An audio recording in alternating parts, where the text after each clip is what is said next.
Hey folks, Fernando doing another video for the Modern Survivalist. In this video I'm going to be going through some of the more common mistakes many preppers realize they made.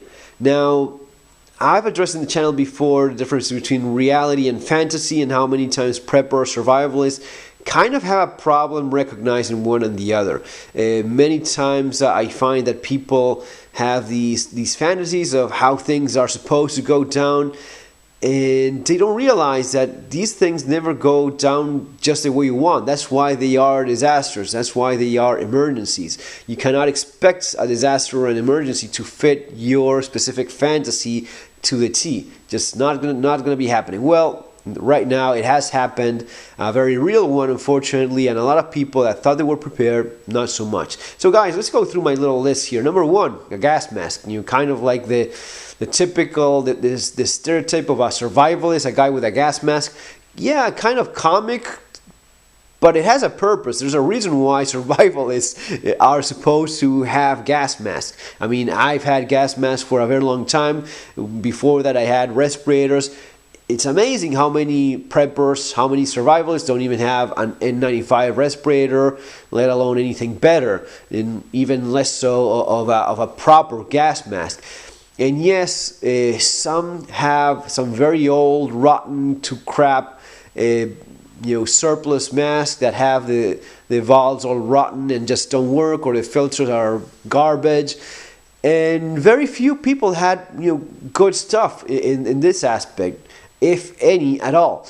So that would be one of the big things, not having a gas mask. That goes against some of the core concepts of preparedness, which is procuring breathable air. It may be because of volcanic ash. It may be because of forest fires or wildfires around your city. You may be living in the middle of a city like I was in Buenos Aires, and wildfires from around the city. The smoke comes in your direction because of the wind, or ash from a erupting volcano. I don't know, maybe I'm the most unlucky person in the planet, but I had those two happen, plus the H1N1 was pretty serious in Buenos Aires as well. That's when I realized how important preparing for this kind of situation was too, and that's why I describe it specifically in my book, Street Survival Skills. There's a page specifically here on how to make your own hand sanitizer.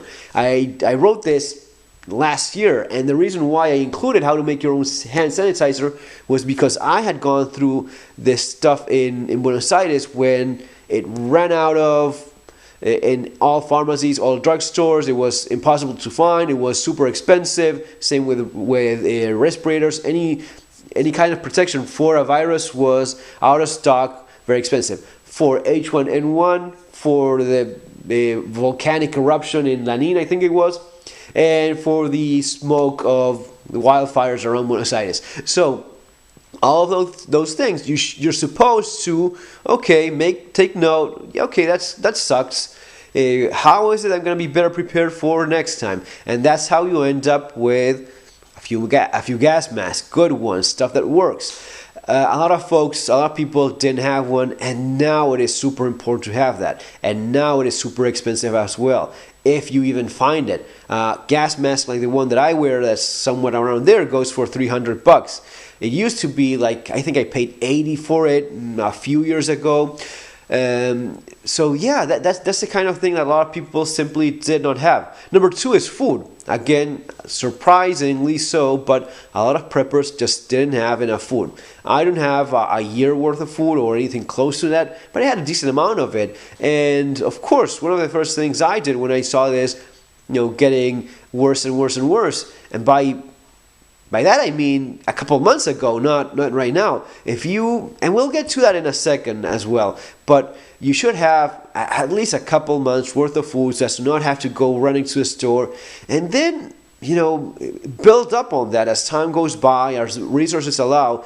3 months, 4 months, 6 months. Ideally, you would have at least a year worth of food. That would be one of the goals for folks to set. The thing is, there's a lot of people that didn't have a year, didn't have 6 months. There's a lot of people that consider themselves preppers, didn't have a week worth of food and had to run to the store to buy toilet paper, to buy a pile of things that they simply did not have.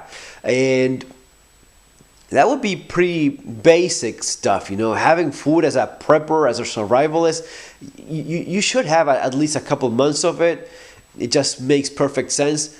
A lot of folk didn't have that. A lot of people just don't know how to cook with this stuff that they're storing. So they have grains and this and that, never cooked with any of that in their lives. They have a pile of MREs. Who's going to be eating MREs all day long for an entire quarantine? That just sucks. That's a terrible idea. You should know how to cook with the food you stockpile. That's what we've been doing all along in my household, in my family, and that's what people should somewhat. No one is perfect. Okay, this list of mine is not look how you screwed up, or look the holes you had. We all have little holes in our preps that we should address, and yes. That just stuff that happens. But there's one thing is having a couple holes here and there, or something you could improve on. For example, in my case, I realized I didn't have enough gloves. I have a good pile of it, and I thought I had enough of them. But you know what? As soon as you start realizing that each time you go out for a number of reasons, and we'll get to that too in a second, but anytime you go out, you're wearing a couple of those, disposable, you throw those away. So even if you have a few boxes, you go through the stuff very fast. Fortunately, I came across a nice little stockpile of gloves, snatched them all, so I'm good, no problem there. And I also had plans so as to improvise it if it came to that, having heavy duty dish washing gloves. The ones that are not disposable, that you reuse. So I have a few of those as well, and I ended up getting a nice supply of gloves, of disposable nitrile gloves, so as to get me through the pandemic with ease. But the kind of thing that is reasonable, of course. No one is perfect, but not having food, come on, man, that is kind of a big. Number 3, not having a gun. and a lot of you guys watching this in the United States may have a pile of guns. There's a lot of people in the United States that do not have guns and consider themselves preppers, and have been postponing it because it's not their thing, it's not what they like, or for whatever reason. But even in America, there's a lot of folks that did not have guns and are rushing right now, seeing what they're buying. It's a lot more common, in my Spanish channel, which, by the way, it's doing great. If you want to check it out, it's called Supervivencia Moderna. If you want to practice your Spanish, you can watch me and try to figure out what I'm saying. I'll leave the link there somewhere below, along with my Instagram, which is Fairfall308. So I'll leave those links too, and the link for my book in a little comment there. But it's a lot more common in the Spanish community, Latin America, and such, for people to not have guns, even preppers. Of course, many of them do, but there's a larger number than in the United States of unarmed preppers. Now, not having a gun, that's a big no-no as well. Having at least something. I don't care if it's a double-barrel shotgun, something. If you have at least a gun, you are an armed person.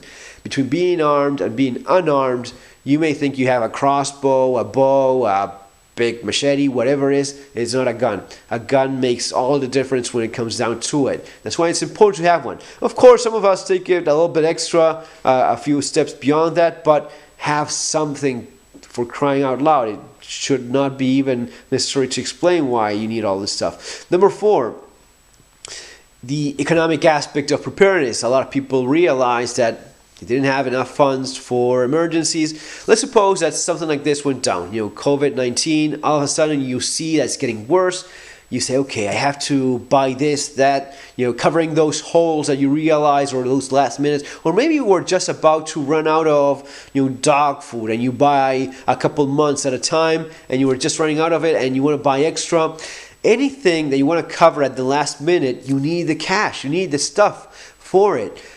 A lot of folks did not have that, and they didn't have the resources so as to buy those things, which, being aware of it, if they had the money for it, they could cover it, they could go and quickly get that stuff. But a lot of folks did not have that. A lot of people, struggling economically as well, because their jobs simply disappeared overnight with the quarantine, with the virus. that is something that I often address in the channel, the idea of economic preparedness. That's been my bread and butter for many years, since I wrote my first book, the Modern Survival Manual, Surviving the Economic Collapse, which most likely a lot of you guys that have been in the channel for a long time know about. But I've addressed many times how important it is to have several sources of income. You have your main job, you have your thing, but you have something else on the side, which in a moment like this may be a very valuable addition to your income. So these are things that people right now are realizing that they should have taken more care of, and now maybe struggling very, very bad. Guys, there's going to be a huge economic depression over this. It's no joke. It's going to be ruining the economy across the board. People are going to be struggling with this, which takes me to number 5, location. There's a lot of people that thought that survival preparedness meant living out in the woods, out in the sticks, out of the city, away from everything. Cool, fantastic, that's great. A lot of people were very happy about this when with the quarantine. Oh yeah, I'm fine, I'm aware. That's fantastic as well. Now, there's a lot of people that are also realizing that they're away from everything and they need a pile of things that are either not being delivered anymore, or they just have to run errands anyway, and it's becoming more of a struggle to move around. There's a lot of people that realize that in a quarantine, you may end up being locked wherever it is that you are, and when you want to access that city for whatever thing you may be needing that's in there, oh no, you're not allowed in here anymore. Do you live here? No, I live over there. Okay, go back to wherever it is that you live. Figure things out. You're not allowed to travel anymore. And that is a big problem for a lot of people. And what a lot of people are not realizing yet is that it may be getting a lot worse, economically speaking. If you live in a certain region and you depend very strongly on a certain kind of income that you have, or a type of job that you're doing there, and that job disappears because of the economic recession that is already hitting everyone, you may end up having to go look for another job. And you may be in a place where there's just not many of those around. If you live out in the sticks in a very small community, or even on your own, far away from everything, you may be realizing that if you lose your job, you have almost no way of finding another one unless you move. And this has happened before.